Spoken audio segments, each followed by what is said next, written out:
আল্লাহ পাক বলে বান্দা যখন আমাকে ডাকে আমি বান্দার একদম নিকটে, তার ঘাড়ের চাইতেও নিকটে। ওয়া নাহানু আকরাবু ইলাইহি মিন হাবলিল ওয়ারিদ।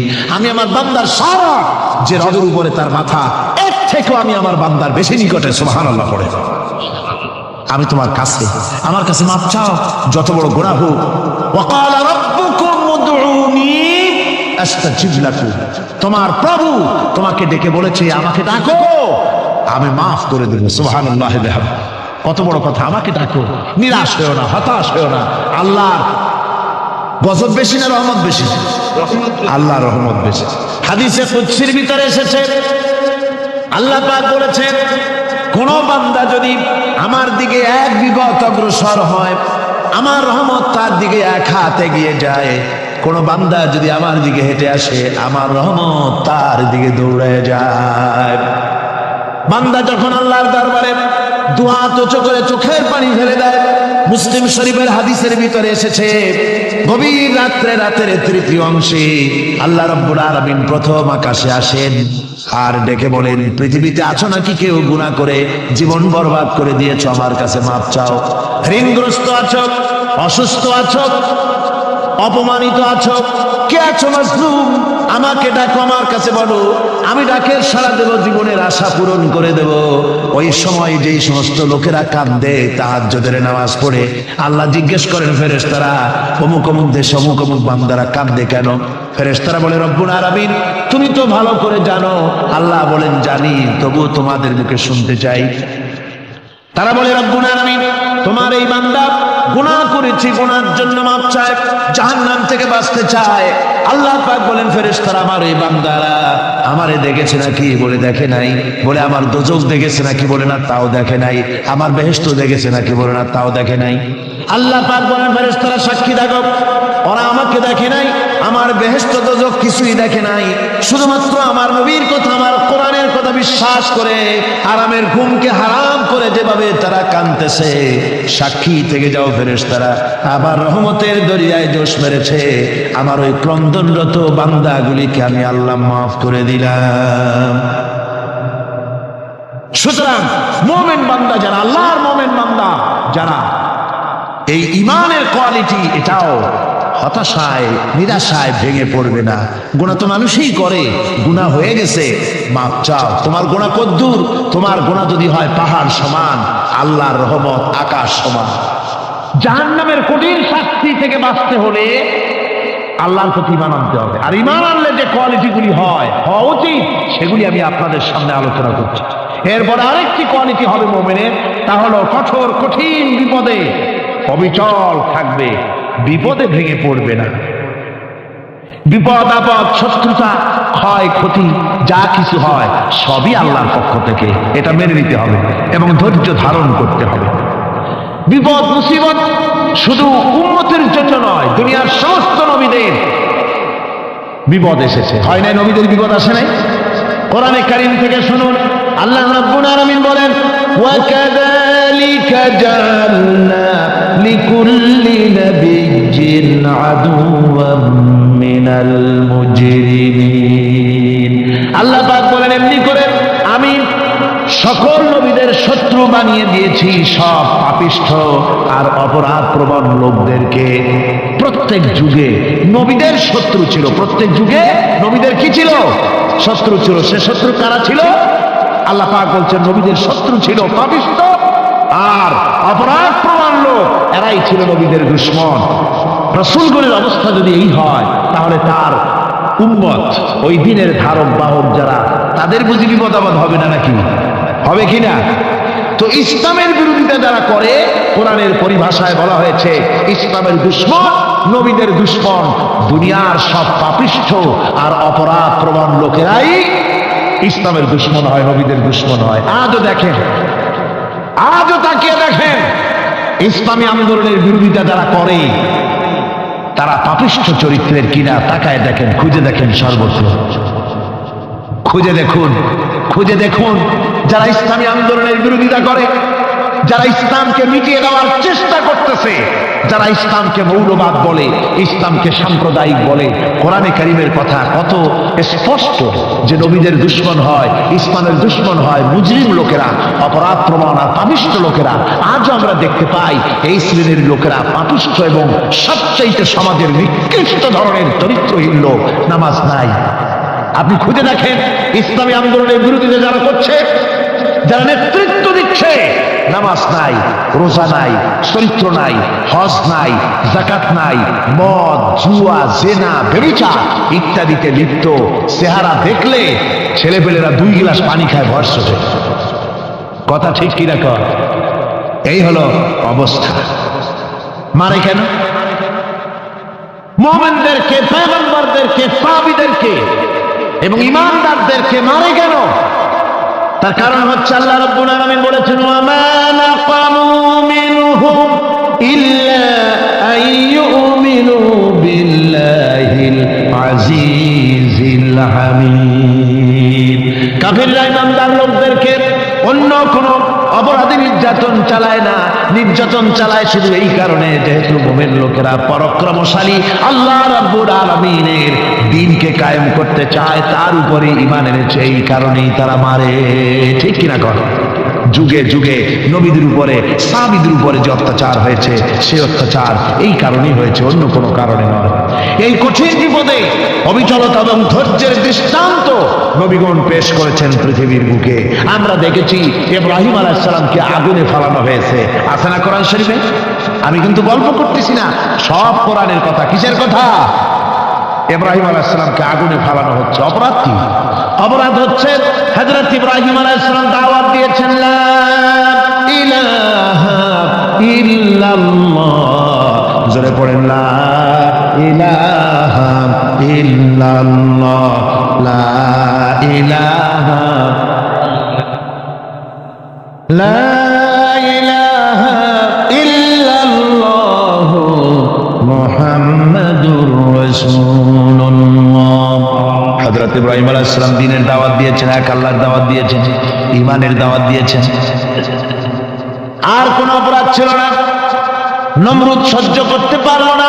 কোরআনে কারীমের মধ্যে সব কথাগুলি আল্লাহ পাক এই জন্য বিধৃত করেছেন, এই জন্য কোরআনে কারীমের মধ্যে সব কথা উঠায় দিয়েছেন, যাতে করে মুমিনেরা বিপদ আসলে পরে যেন ঘাবড়ে না যায়।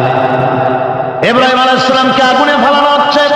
ফেরেশতা বলছে, ইব্রাহিম তোমারে আগুনে ফেলায় দেওয়া হতেছে, আমার কাছে সাহায্য চাও, আমার কাছে ক্ষমতা আছে, আগুনগুলো উঠাইয়া নমরুদের বংশ জ্বালায় দেব।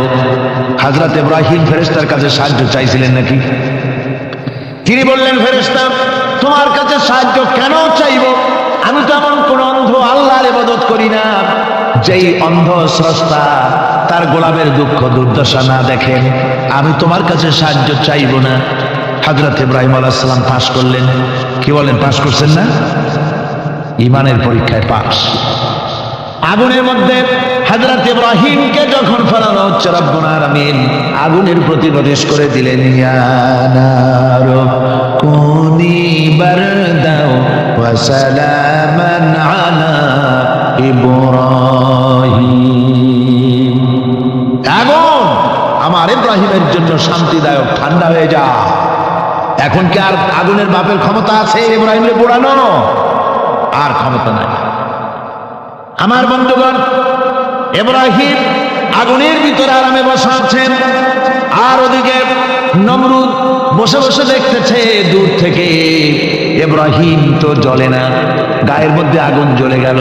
ডাক দিয়া কয়, আগুন তোর হলো কি? কেন জ্বালাইতে পারিস না আমার দুশমন রে? হলোটা কি তোর? তোর কি জ্বালানোর শক্তি বন্ধ হয়ে গেল নাকি?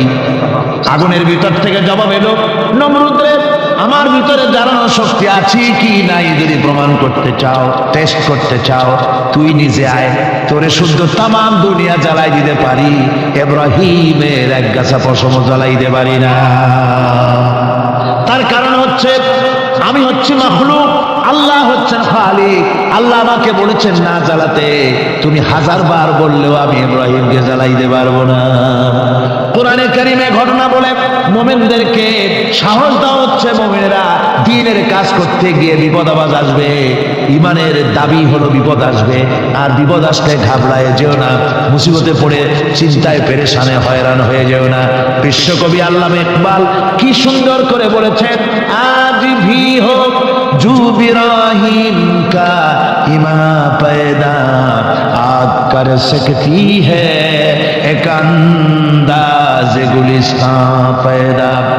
ইব্রাহিমের ঈমান যদি আজিও কোথাও হয় বিদ্যমান, করতে পারেন অগ্নিকুণ্ডে খুবসুরত এক গুলিস্তান।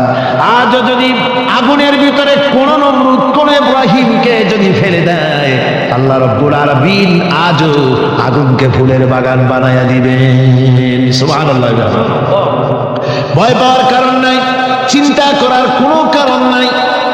আমার বন্ধুগণ, হযরতে হুদ আলাইহিস সালামকে যখন সমাজের লোকেরা, রাষ্ট্রের লোকেরা ঘিরে ফেলে দিল, সমাজ শক্তি, রাষ্ট্র শক্তি যখন তাকে ঘিরে ফেলে দিল, ষড়যন্ত্রের পাহাড় তুলে দিল, তারে মেরে ফেলে দিবে, হযরত হুদ দেশ থেকে তা পালায় গেলেন না, ভয় পেলেন না।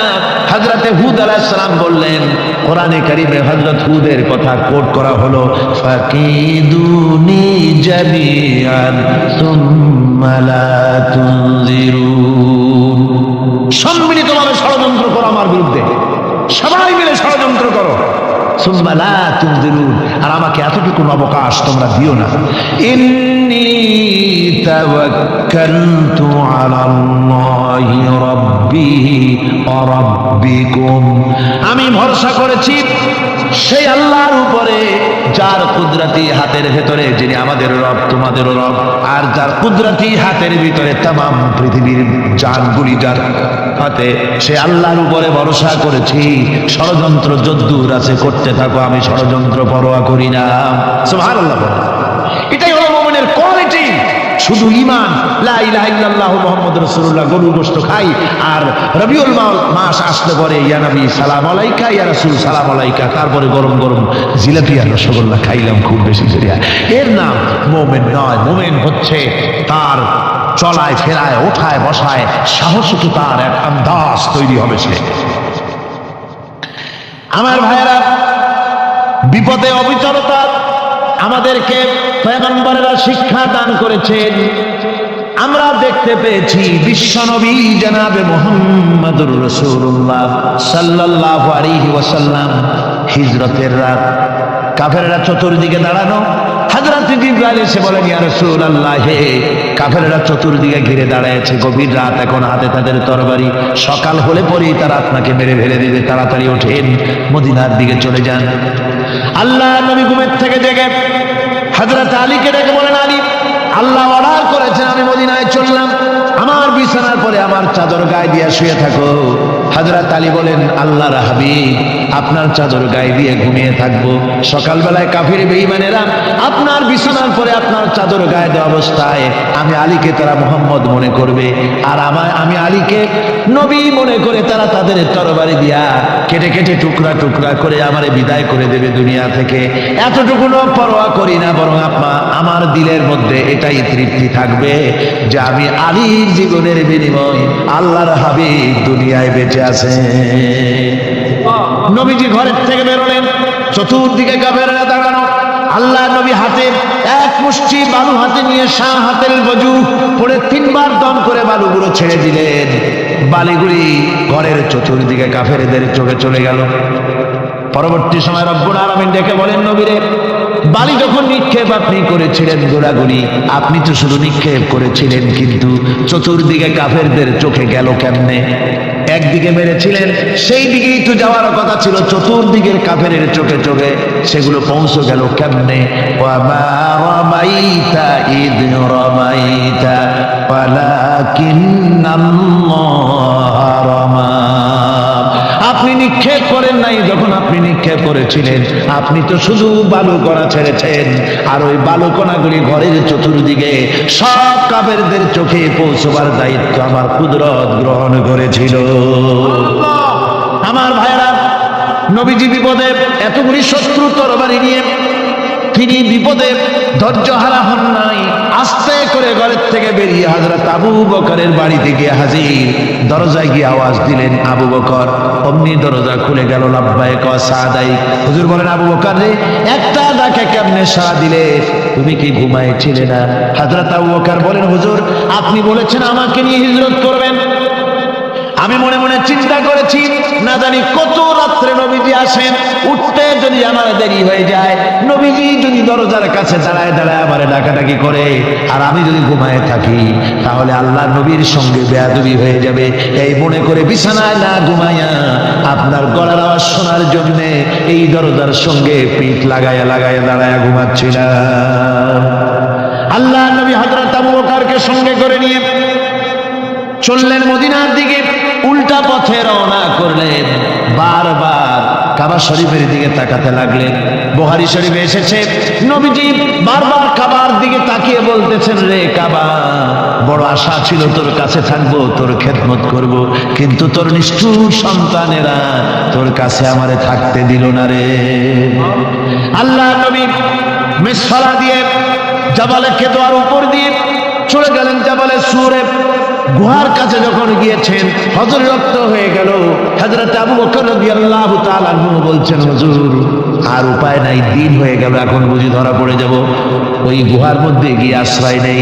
তবে আপনি দাঁড়ান, গুহার ভিতরেই পাহাড়িয়া গুহা, বিচ্ছু থাকতে পারে, সাপ থাকতে পারে, আমি আগে ঢুকি, যদি কোনো হিংস্র প্রাণী থাকে আমার উপর দিয়া আঘাত হয়ে যাক, আল্লাহর নবী হেফাজতে থাকুন। হযরত আবু বকর রাদিয়াল্লাহু তাআলা আনহু গুহার ভিতরে নামলেন।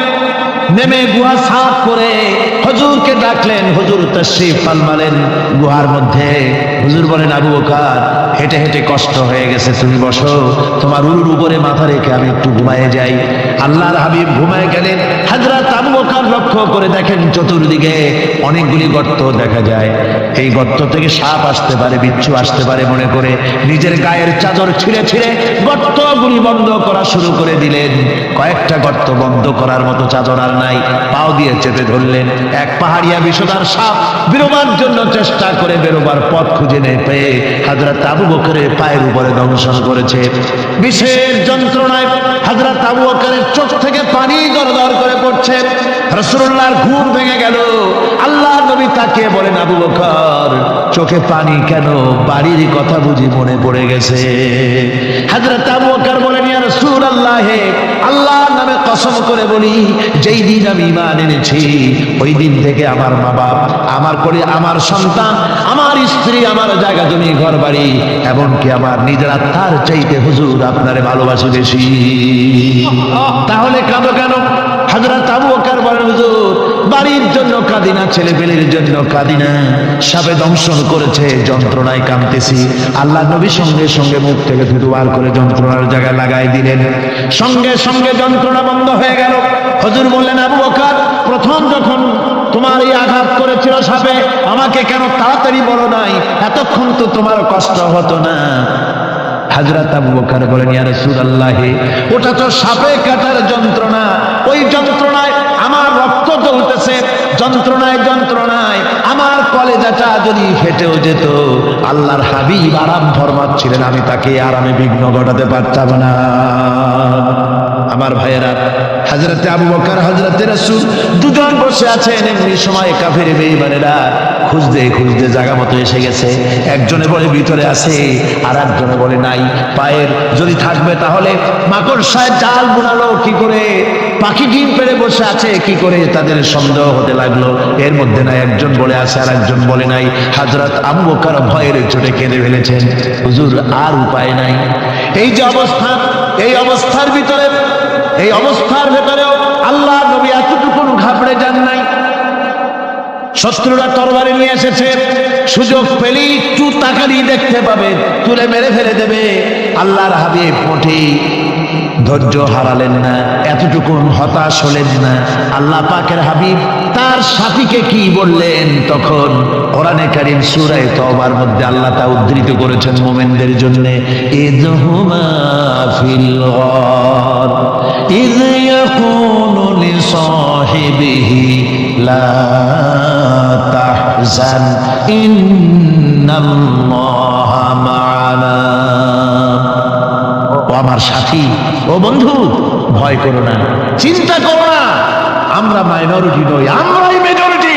তার কারণ আল্লাহ আমাদের সাথে আছেন। সুবহানাল্লাহ, আল্লাহ আমাদের সাথে আছেন। আর বন্ধুগণ, কোরআনে কারীমে রব্বুল আলামিন বলেন, ফাআনজালাল্লাহু সাকিনাতাহু আলাইহি ওয়া আইয়াদাহু বিজুনুদিন লাম তারাওহা।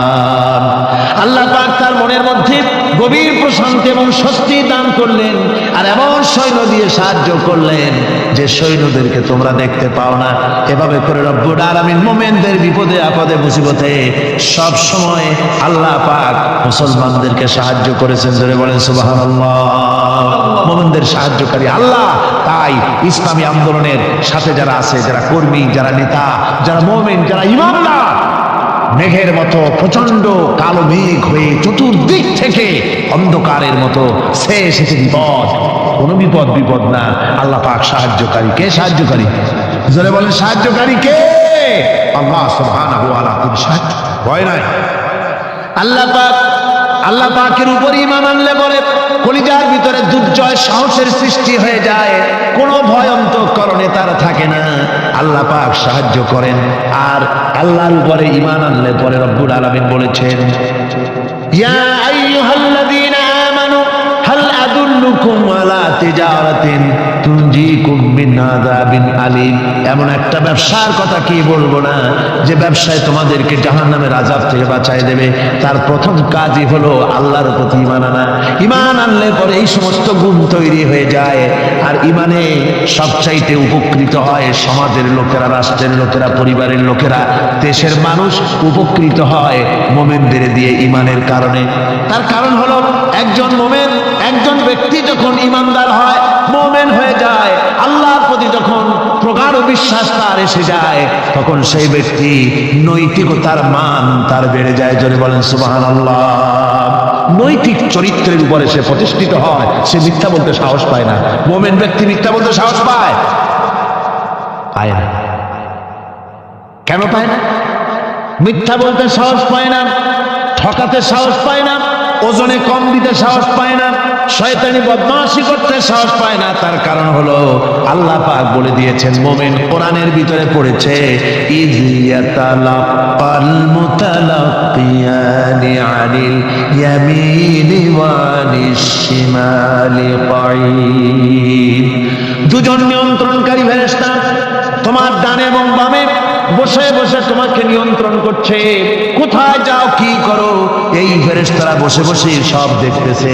মা ইয়ালফিযু মিন কাওলিন ইল্লা লাদাইহি রাকীবুন আতীদ। মানুষ এমন কোনো কথা বলে না যা ফেরেশতারা রেকর্ড না করে, সব রেকর্ড হয়ে যায়। তাই মুমিন ব্যক্তি দায়িত্বহীন কথা বলতে পারে না। মুমিন ব্যক্তির চরিত্র ভালো হয়ে যায়। সে যে কথা বলে বুঝে শুনে কথা বলে, সে যে ওয়াদা করে বুঝে শুনে ওয়াদা করে। যেহেতু সবকিছুর জবাব কিয়ামতে দিতে হবে। কোথায় দিতে হবে? কোথায় দিতে হবে? কিয়ামতে আল্লাহর দরবারে জবাব দিতে হবে। মহান আল্লাহ রাব্বুল আলামিন বলেছেন, ওয়ালাকাদ খালাকনাল ইনসানা ওয়া না'লামু মা তুওয়াসবিসু বিহি নাফসু। মানুষ সৃষ্টি করেছি আমি, তার অন্তঃকরণের ভিতরে ওয়াসওয়াসা কি হয় আমি জানি। এই জন্য মুমিনেরা মনের ভিতরে কোনো খারাপ কল্পনাও করতে পারে না। খারাপ কল্পনা করলেও তার হিসাব দেওয়া লাগবে আল্লাহর কাছে। কার কাছে? ওয়াইন তুবদু মিন আনফুসিকুম আও তুখফুহু ইউহাসিবুকুম বিহিল্লাহ। আল্লাহ বলেন, মনের মধ্যে যেসব কল্পনা করো তা প্রকাশ করো আর গোপন রাখো, ওইটার হিসাব দেব আমি আল্লাহ পাক। কিয়ামতের দিন আমার কাছে হিসাব দিতে হবে।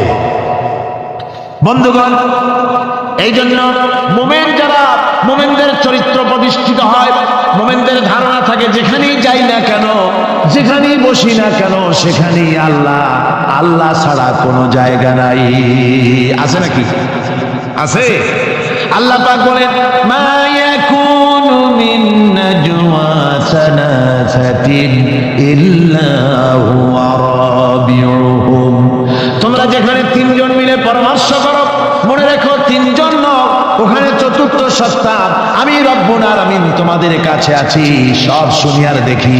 পাঁচজন যেখানে হও সেখানে আমি ষষ্ঠ, এর থেকে যদি কম হও, এর থেকে যদি বেশিও হও, বান্দারে তুমি আছো যেখানে আমি আল্লাহ আছি সেখানে। উপায় নাই, সব জায়গায় আমি দেখতে পাচ্ছি। শুধু তাই নয়, রাত্রিবেলায় মানুষেরা গোপনে পরামর্শ করে না? করে কিনা?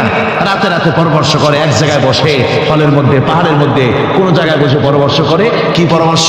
ইসলামী আন্দোলনের লোকদের মারবে, কোথায় তাদের ধরবে, কোথায় তাদের অত্যাচার করবে, এই সমস্ত পরামর্শ করে। আল্লাহ পাক বলছেন, শুনুন, আল্লাহ রাব্বুল আলামিন বলেন, ওয়া হুয়া মাআহুম ইয ইউবাইতুনা মা লা ইয়ারদা মিনাল কাউল ওয়া কানা আল্লাহু বিমা ইয়ামালুনা মুহীতা।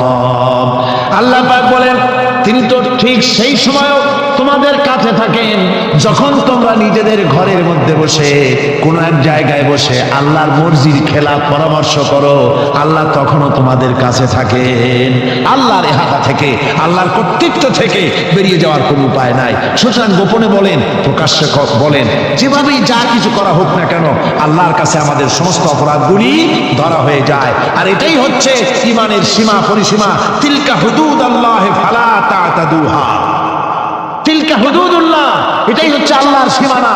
ঈমানের এই সীমারেখা বজায় রেখে ঈমানের উপরে মজবুত করে কোনো ব্যক্তি, পরিবার, সমাজ, রাষ্ট্র যদি তৈরি হয়, তাহলে সেই সমাজেই শান্তি আসে, সেই সমাজেই আরাম আসে, সেই রাষ্ট্র শান্তিপূর্ণ হয়, সেখানে দিন কায়েম হয়, মানুষ সুখ সমৃদ্ধি খুঁজে পায়। সুতরাং আমরা আজকে আলোচনা করলাম ঈমানের কোয়ালিটি। কি আলোচনা করলাম? ঈমানের কোয়ালিটি। এই কোয়ালিটি দিয়ে যেন আল্লাহ আমাদেরকে ভরপুর করে দেন, জোরে বলেন আমিন। আর